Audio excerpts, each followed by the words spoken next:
In this video, I'm building one hell of an engine. It's a 6.7 liter, 12 valve, high compression, P pumped, Cummins turbo diesel. No, it's not this one. That's another one I'm building that's even gnarlier than this one. But the engine I'm building here is a kind of street high performance brainchild of amalgamation of ideas. And in the video, I'll be covering camshaft selection, cylinder head porting, the whole process of building the engine and how to do it in a step-by-step process. It's kind of been a long-standing project, and you'll kind of see some of the clips a little all over the place as I work on it for a little bit, shelve the project for a bit, and come back to it. This video covers pretty much most of the engine building. However, the next video will cover the finale of it and putting it in the truck and hopefully dynoing it and driving it. But the end of the video, I'll be covering some of the ideas behind the engine and how I put it together. So even stick around way to the end here. But the next clip, we're going to dig right into constructing the engine, and please follow along and subscribe and hit like if you really like weird oddball stuff like this. Thank you very much for tuning in, and let's dig right in. All right, so the old common rail filthy electronic gear case is off here, and we've got the P-pump gear case on. So to fit this thing on, there's like a little ear like this. I had to cut that off so it could clear the gear here, and then the timing pin hit. So I just cut the side of the timing pin off, so it's held in by one screw now. And I was just gonna RTV it and just for extra insurance, but it should be pretty good. Thankfully, Dodge didn't do a full redesign when they built this engine, and quite a bit of the holes are still there, so it makes it pretty easy to like kind of index it and get it all in the right spot. You know, like I've got all the bolts, all the holes that I have the bolts in are the ones that are already threaded. So you know, here, over here, over here. It kind of looks like this isn't fitting up super nice, but that might just be because the gasket's there. Otherwise, everything fits pretty good. There's no dowel pins, so I'm gonna have to work that out. All right, so I'll get to drilling later, but other thing you gotta do is the gear set in the 6.7 is straight cut, while the gear set for the P-pump is helical. So I took off the straight cut gear from the 6.7 crank, and I have a helical gear off of any old 2002 and older crankshaft here. To pull it off, just use a standard 3-drop puller. Helps to have a good impact, and some heat also helps out. So putting the gear on is pretty easy. You just blast it with both your torches and then kind of get it on there. And the kind of the nice thing is you can use this shitty old common rail gear to hammer this one on. Once you kind of get it aligned, it just goes, boop, you know, like falls right on there. You know, if it's nice and hot. That's what happened with this one. All right, so I have the gear case on. I put the camshaft in. I have the helical gear on the 6.7 crank, and then I have a pump in here. So what I did was I took my, oh, come on. Is this backwards? Oh, we're backwards, yeah. Took my P-pump gear, snugged it up, put a nut on it, and then I made sure I had a little bit of, just like a smidge of play. Like you don't want it too tight where it won't want to spin. Like just kind of loosely bolt the pump on.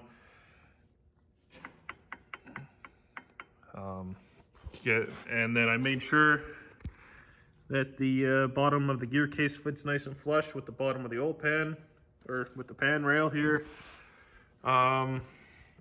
Then I took a center punch and I punched the center of all the holes that aren't drilled, and then I marked the block and gear case. Ooh, having a bad day with focusing here.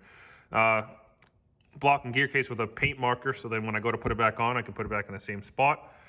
So what I'm gonna do is I'm gonna drill this out so I can fit the factory dowel in there, and then I'm going to drill this all the way through and put a dowel in there. All right, now on to probably the most stressful part of the operation, which is drilling out the holes for the gear case. So as I shown earlier, I punched a couple spots where I have to. You could probably do it with a hand drill. My buddy Rob at Cutter Up there did that for his first few. I'm using a drill press because I can't hold a drill straight to save my freaking life. Like, this thing would be like sideways if it was up to me. So I just got like a big drill press here and kind of pushed up the engine, and then I've just been going up in increments. So here's the original dowel from standard 12 valve engine, or even the 24 valve, because these ones use dowels down here, so they're different. So the first hole I'm drilling is a dowel up here, the factory dowel, and then so you need a had to go out and get one, but a 25 64th drill bit, and you're going to want to take this in steps so it doesn't wander, because it's a pretty important hole. While you're doing this, the bottom two bolts for the gear case get pretty close to the common rail holes, so you're gonna have to put the original dowel in, then put in a bolt with some red Loctite, and then take a grinder and cut it flush, and then that allows you, so when you're drilling, that you don't drill into the original hole. So I just used a grinder with a cutoff wheel to cut the majority of it, then I used a flap disc to flap it flush and just kind of go back quickly, and there you go. So you don't really have to do this, but I'd like to have a second dowel. So the original dowel is, before I drill it out, it looks like this, but it's behind here. So I took my 2564 drill bit and I drilled all the way through, and then that way I'm gonna I have this all lined up here. So like, you want to look the bottom, make sure this is nice and flat and flush with this. Same for over here. You know, that's kind of how I index where this all is. So then with that all located and this dowel in place, I'm gonna center punch this and then drill it out while the gear case and everything's still in place, and then I should be able to put the dowel in from here, and it should be located and it should be good. It's been a little while since I've gotten to this project, but we're continuing the video now. What has changed is I've got a new gear case for it, as somebody needed the other gear case because there's cracks, so I got a new one. This is a Amazon special. It was 220 bucks, I think, Canadian, so like $10 US. The engine has been machined. The block has been decked 40 thou. The bores were standard bore, and they just got honed to clean them up. And the crank's inside it, new main bearings are inside, and it's all bolted down. I'm going to go into the math behind doing the 40 thou off the deck and raising the compression in a second here, and we'll dig right into it. Well, I was going to make a little video on how I had CC'd these pistons and found the volume, but the valve got stuck in my gauge here and broke. So I'm just going to have to tell you things as I figured them out. So I had taken the pistons out of that 2013 engine, and then I had taken this piston here, which is a 07 to 09 6/7 piston, and the 1367 should have been a 19:1 compression piston. Or compression engine. However, when I had CC'd the 2013 pistons, it came at 56 cc's. Now these pistons came in at 51 cc's, and they're a little bit of different design. And I had asked people who has a Cummins quick serve if they know about any different part numbers in these engines running the ESNs, but nobody really knows about them. So when I had ran the with the piston protrusion, the gasket thickness, and the 51 cc pistons, they came out as 19:1, but they say the earlier engines are 17.3:1, and the math didn't quite work out. So after I had established what the cc's of the pistons were that I was using, I took this piston, not the specific one, but you can see this one's uncut because it still has the original markings in it, and I chucked it in my lathe and I started milling off top of the piston. So I started off with 20 thou, CC'd it, see what it came out, went to 40 thou, CC'd it, looked at what it came out to be, and 40 was kind of where I wanted to end up being, because I didn't want to shave off too much off the crown here, because I want to at least have some space in between the upper ringland. I can't remember the exact measurement I got when I shaved off 40 thou. I think I went from 46 or 48 cc's down to 41 cc's, if I remember right.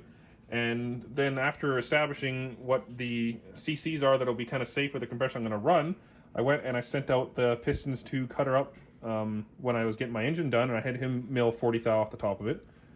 And you can hardly tell. It's basically identical to the other piston here, just it's a little shorter height. Hold on a moment here.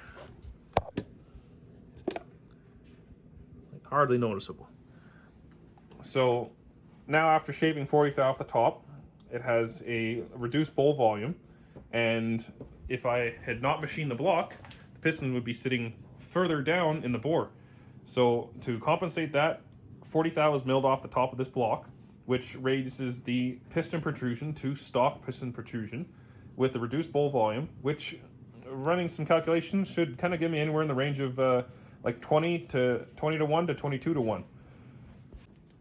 After getting all that figured out and machined, I got us some new rings, and these are Clevite rings, nothing exotic. I put the rings in the bores and put a feeler gauge in between them to measure the ring gap, and the factory specs are with top is within 12 thou to 18 thou. Intermediate, if with a coated one, is 32 thou to 47. Chrome one, intermediate is 21 to 34, and an oil ring is 10 to 23. Every single ring in the Clevite ring pack was bang on, like within. I think every one was the exact same. So I didn't have to gap a single ring in this engine, and I think they came out to about like 17 thou on the top, and it was around like 29, 30 for the intermediate, and the oil was right around 18. I lost my original notebook, unfortunately, but it's kind of good to have it a little looser with higher performance. Kind of helps with higher heat, and it should work good. So I was able to reuse these. These are actually old pistons that I put through an ultrasonic cleaner to clean up, and you'd never know they weren't in an engine before, other than just like scuff here and there. It's a real tribute to the how long these engines last and how little wear they have. If you're considering going over bore on your engine that you're building, if you want to do the same route, this is a 6.7 industrial piston, and it has a much larger open bore. If you look at any of the high performance common rail pistons or 24 valve pistons, they run a similar piston design. This crown and design of these pistons is mainly an emissions thing, but anything high performance is just a wide open bowl. I would much prefer to use these pistons, but I only have the one, and this is kind of a budget build, so next engine will be using a piston like this. Another upgrade to do the engine is some 12 valve or 24 valve VP rods. So these are some nice USA cast 12 valve rods that I got rebushed that I will be using. Unfortunately, by the time I'm filming here, I had thrown out all the original 6.7 rods or given them away as souvenirs for people that stop by the shop. The one benefit of the 12 valve and 24 valve VP rods is these are a forged rod, and the rod that comes in these engines is a powdered metal rod, if I believe that's the terminology for it, and they use a cracked end cap. They're actually very similar in strength. Whereas the 12 valve rod is wide and narrow, the common rail rod is wide this way and narrower in this way. They both hold about the same power, but the benefit to the older 12 valve rod is when you exceed the limit of the rod bends and the engine stays together. But with the common rail rod, when you exceed the rod limit, it just snaps and breaks and puts a hole through the side of the block. So if you're building one of these and you can find a set of these rods for cheap, I would recommend doing it.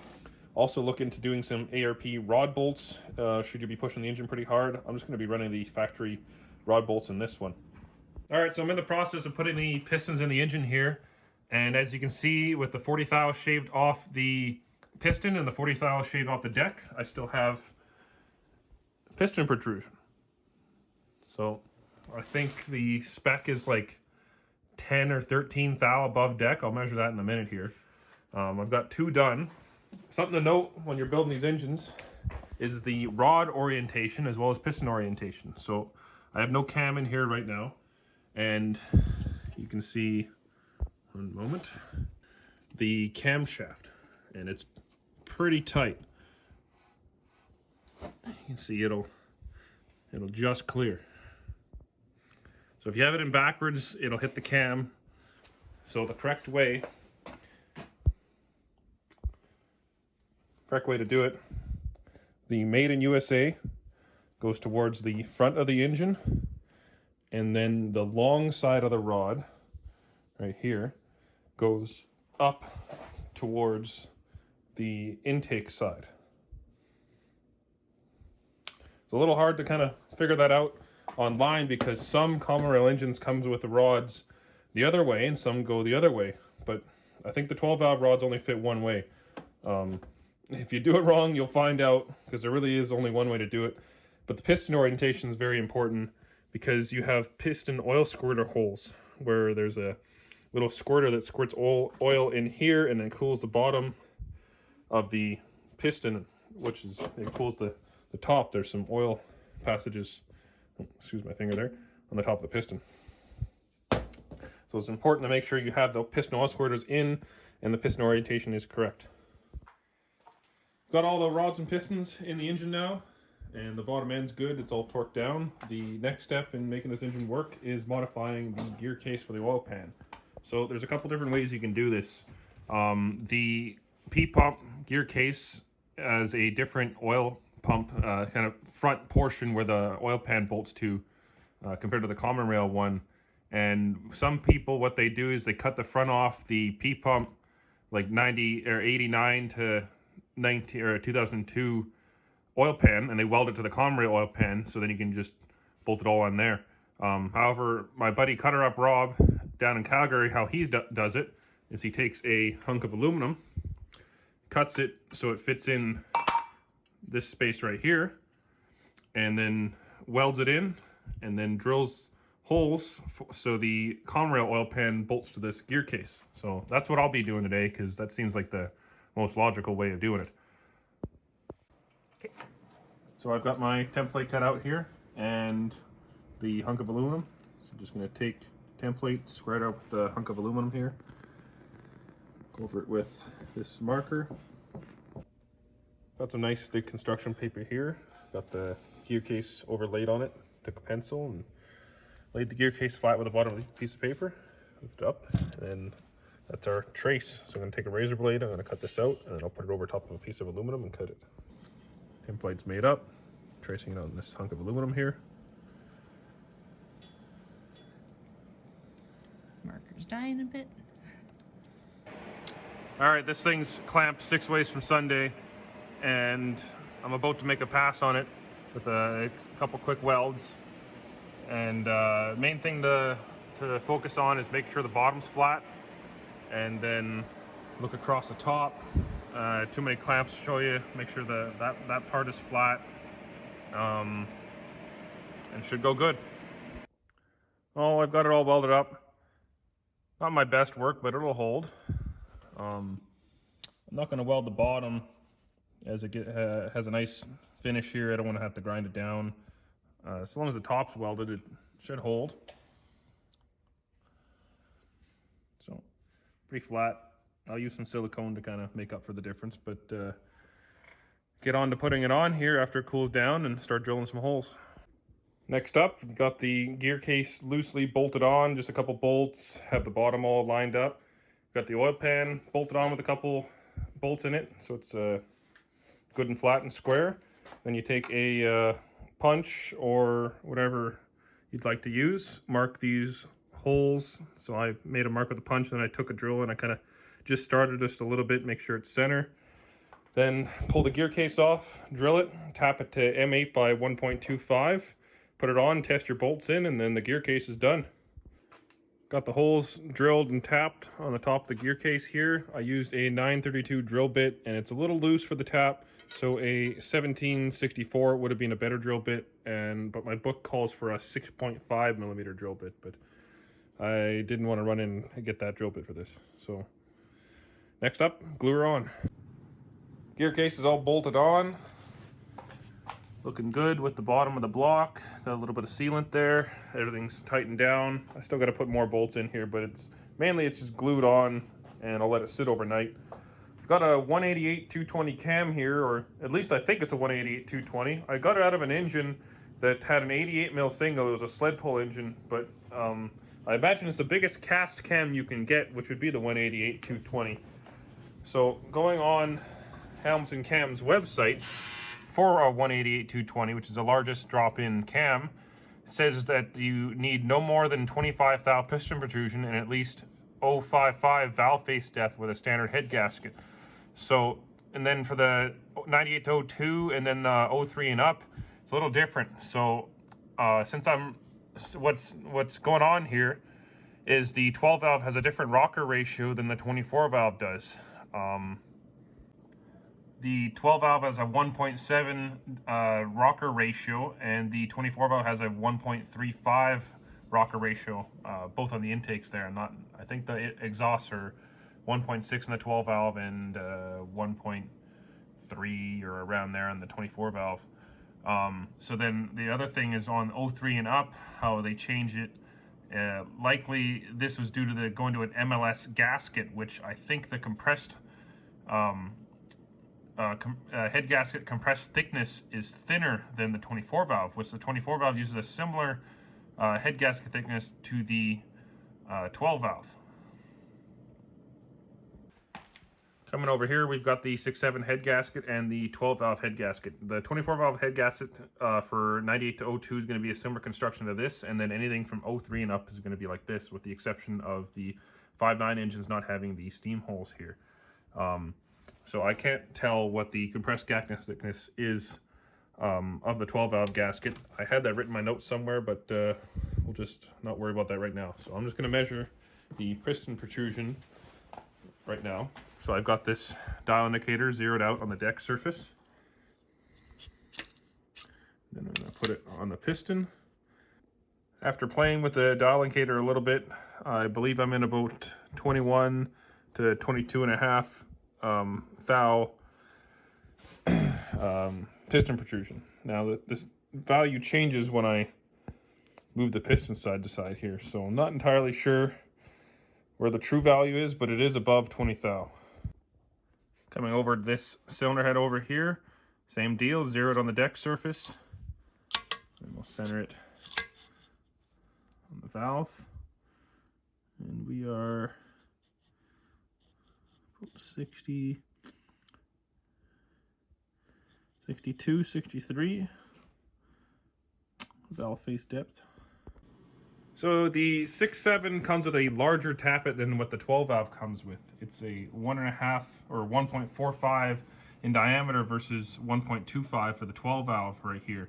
However, the height is different between the two of them. But when you flip it over, you look inside, the depth of where the push rod sits is different. So I took a caliper here, I took some measurements. The 12 valve tappet height is 2.365, and the depth for where the push rod sits, 0.671. So height minus depth, that's where the push rod will sit, 1.694. Same thing for the comm rail tappet, comes out to 1.657. And I milled 40 thou off the deck, so that would make it, so I'd have to get a shorter push rod. So actually by running the comm rail tappet with the deck block, my push rod length comes in pretty well within a couple thou, bang on for what it should be with the 12 valve. So I'll be running the comm rail tappets and the 24 valve push rods on the right here and the 12 valve push rods on the left. There's a 0.534 thou difference between the two of these push rods. However, I'll be running the shorter 12 valve one until I get an upgrade set. But if you're building an engine like this with the milled deck on it, then you're going to want to get a 12 valve push rod, and a regular off-the-shelf aftermarket one will work, even if you use this tappet. But if you're not going to mill the deck off, there should be enough lash adjustment that you can still run this tappet. Another neat little thing about the 6.7 is the cam retainers has a little bit more meat on it to protect and keep the cam inside there. However, this cam was in a 12 valve, and before I got to it, this gear was already pressed on, and of course I have the cam pretty well installed here, and I forgot this cam retainer, so I just shaved off just a little bit off the side so I could fit it in. This is the test one, and this one was kind of hurt, so I made sure, but then the other one's already in here. Good little upgrade while you're building this. Next up is the oil pump. So the 12 valve one's on the right here. Of course, it's got helical cut gears on it. And the 6.7 one here has the straight cut gears. Now you might be thinking, well, shit, they look the same. Why can't I just bolt the 12 valve one in there? Well, it's kind of actually hard to tell, but the 12 valve one is a little bit bigger here, so it doesn't fit in the 6.7 block. Now I've heard some people have milled this down to make it fit, but what I'm going to do is comes from my friend Cutter Up Rob. Again, he's just been a great resource for figuring all this out. We're going to take the gears off this 6.7 pump and take the gears off the 12 valve pump, put these gears on here, and then I'll actually try and make this into a dummy pump so I can use it to prime the oil system. So I've got the 12 valve pump apart. There's just two screws here. On the 12 valve one it was Phillips, and the 6.7 one they were Torx. So we got the gears off, and just to kind of show you how I have it rigged up on my press here. This is kind of tough to do without like making a jig for it, but it's working good here, and it actually doesn't press out very hard. Like it's, oh sorry, maybe about a ton. So I kind of get it close, and then I'll readjust my socket so it's centered on there. Then come over to this, center it on here, and then push this through with the press. Comes out nice, and then of course put it all back together. Make sure when you put this together that it spins nice and freely. If you push it up too tight, this won't spin too nicely. So you want to kind of have just a faint amount of play in it, and it spins nice. So unfortunately, shortly after I had got the oil pumps welded up, some things came up and I had to pack the engine up and shelve it for the time being. Now, make sure you're subscribed and you've got notifications on, and I will be revisiting this engine in about spring of 2023. I'll get it together in the truck, see how it runs, dyno it. It'll be a pretty long conclusion episode there, and I'll be covering some other things as well. Some cylinder head porting, AFC tuning, injector selection, what turbo I picked. Got a really cool tubular manifold to run on the engine as well. It'll be a lot of really cool things, so please make sure you're subscribed if you're not already. That all said, that's about it for the video. However, after this clip, I will have a little bit of discussion about why I chose to go with the 12 valve head and the high compression pistons, and a little bit of discussion on that. If you're still eager for a little bit more, maybe you may leave us some comments below if you have even further questions, or if you just like the video, or if there's something I should change. That said, hope to see you in the next clip or at the next video, and please subscribe. Thank you very much. See you next time. Oh, holy shit. You actually stuck around. Jeez, I didn't think anyone would want to hear me ramble. Okay, so what are some of the things that you may want to know? First thing, I guess, would be why did I choose to raise the compression on the engine? Well, I'll get to that. So commonly in building high-performance diesel engines, you see a lot of people decompressing the engine. And now the idea behind this is you can run more boost, and you can have more volume fit into the cylinder, and they're not wrong, but it's really not a lot of volume. If I remember from my calculations, the difference between 19:1 and like 22:1 was like maybe 4 Cs of volume, which isn't really a lot. The real common reason that they decompress engines is to move the power band of the engine up to a higher RPM. So we have an engine, let's say 2 engines. First engine 16:1, second engine 20:1, just to keep it simple. Exact same fuel, exact same turbo. The 16:1 engine will make peak power at, let's say, 2300 RPM.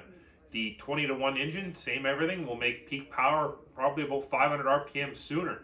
Now, you're going to want to know, think, okay, maybe I'd want the low RPM torque, but when you have these really crazy high horsepower engines, that peak torque becomes so big that the engine just can't hold together anymore. In the case of a sled pull engine turning 5,000 RPM, running some insane turbos, they're going to want to decompress their engine and move their power band higher up to kind of limit that torque on the engine. Now, in my application, I'm not going for all out power. I'm kind of going out for efficiency. And so I want to utilize as much of the compression ratio and efficiency of the engine as possible. So I chose to raise the compression of the engine. There is no downsides to raising compression other than you make more power as much as you can really handle. And it might be a little harder to start too because you got to compress all that air. But it actually should be easier to start with higher compression. So this engine I expect with the 20-to-1 compression to make much more low-end naturally aspirated grunt. It'll spool turbos earlier. It'll be better on fuel. It'll have lower EGTs. It will take less boost to make the same amount of power than a lesser compressed engine. And it's also kind of a little bit of different of a build as well. There's not a whole lot of people doing this, and I figured that, well, you got to try it out and figure it out myself. So hopefully it goes really good. Another thing you're probably wondering is, well, I've got a 6-7 piston, but I've got a 12-valve cylinder head, and the 12-valve piston has an offset bowl like this, and the 24-valve piston is a center fire bowl. Will that work bad, or why didn't I do something about that? Well, it's very hard to find a concrete answer on the effects of a bowl design and a diesel engine. Everything I've seen from the high performance, let's say marine 12-valve, it's got a lot more open bowl design. And then this is an industrial 6-7 piston. Everything seems more open with less of a crown on it and a dish. Even the aftermarket like Carrillo pistons, things like that, it's all more open. Ideally, when I built this engine, I'd love to run these pistons, but I'm kind of being cheap and putting it together. I've seen other people build the same engine and utilize the stock 6-7 pistons, and it's worked out great. Worst case scenario, later down the road, DDP does make custom 12-valve injectors where the spray pattern is offset so it shoots on a 24-valve bowl. And it'd be really cool to try that out by changing like a back-to-back similar injector, putting in the DDP injector, and seeing how it performs, if it's worth the difference. However, for intense purpose of just putting something together and seeing how well it works, I believe I shouldn't have any issues, but you won't know until you try. So it's the cool thing about kind of building an experimental engine like this is you get to find out firsthand. Another thing you might be thinking, why not just run the 24-valve head? You know, you get the 6-7 head, lines up, it's got all the right steam holes, run the stock head gasket, center fire injector. Just seems like a simpler way that way. Well, simplest answer, I hate 24 valves. Too many valves, it's got the feed tubes, injector lines are a pain. I can just run stock 12-valve lines with a 12-valve head. I do like the less valve train with just two simple, you got the two valves, you don't have the rocker trunnions, or sorry, the valve bridges, it's just a simpler design. And it's also a little bit of a different way as well. Plus, when it comes to porting the head, it's a lot easier porting 12 holes versus 24 holes. I believe that from what I found, the 12-valve head flows pretty well similar to the 24-valve head. In stock form, they're pretty well the same. Now, in fully ported form, I've seen some really well flowing stock 24-valve heads, but I've also seen a lot of really good 12-valve heads. It's really kind of up to what you prefer or what you have on hand. I've got tons of 12-valve heads here, so I've just picked a 12-valve head, of course. I believe in the end that it'll work great, and it's also cool to say I've got a big block 12-valve, you know, like a 6-7 liter 12-valve, just to kind of see as if you were to take the same engine from a 12-valve truck and just give it a stroker kit, you know, how well will this thing perform with a little bit more compression. So it's a neat, real neat test. Another thing you might have heard me mention is the tubular manifold. Now, the tagline for the video does have the tubular manifold in it. However, the engine's outside and wrapped up, so I don't have the manifold here to show you. There's a lot of discrepancy on the effectiveness of tubular manifolds. I think they're not as common in the diesel world because people run compounds and big turbos, and they take a lot of fabrication time to make a good tubular manifold versus the standard manifold style like a Steed Speed. It's very easily reproducible. It's strong, sturdy. I have seen in the gas world that while a tubular manifold, like a log manifold or tubular manifold, may make similar peak power levels, the tubular manifolds will make more power overall, a better spool. The scavenging effects in a boosted application are debatable, as it's more of a naturally aspirated thing with that. It hasn't really been tested very much in the diesel world, and a lot of people just write it off as just a waste of money and just get a steed speed. And in like 90% of the cases of people's engine builds, a steed speed manifold will suit your build. But I've got the tubular manifold for a good deal locally here, and ideally I'd love to build this, dyno it, do a back-to-back where I swap the manifold and see the real number difference between the two of them. If it spools better, even if it sounds different, would be really cool.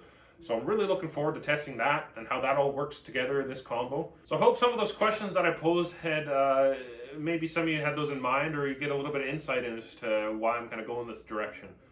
I can go into more about injector selection, turbo selection, but I think I'll leave that for the next video, and I'll go into details about that. Thank you for sticking around and watching the end little discussion here. If there's any further questions, please comment them below, and I try to answer every one that I get. I love kind of sharing ideas, and even maybe if I'm wrong on some things, or if there's some things that you've heard that you'd like to provide some insight on, I love any discussion, even if it is questioning my own research. That said, if you're not already subscribed, please subscribe. It helps me grow the page and allows me to do things like this. And I hope to see you in the next video. I'll see you around.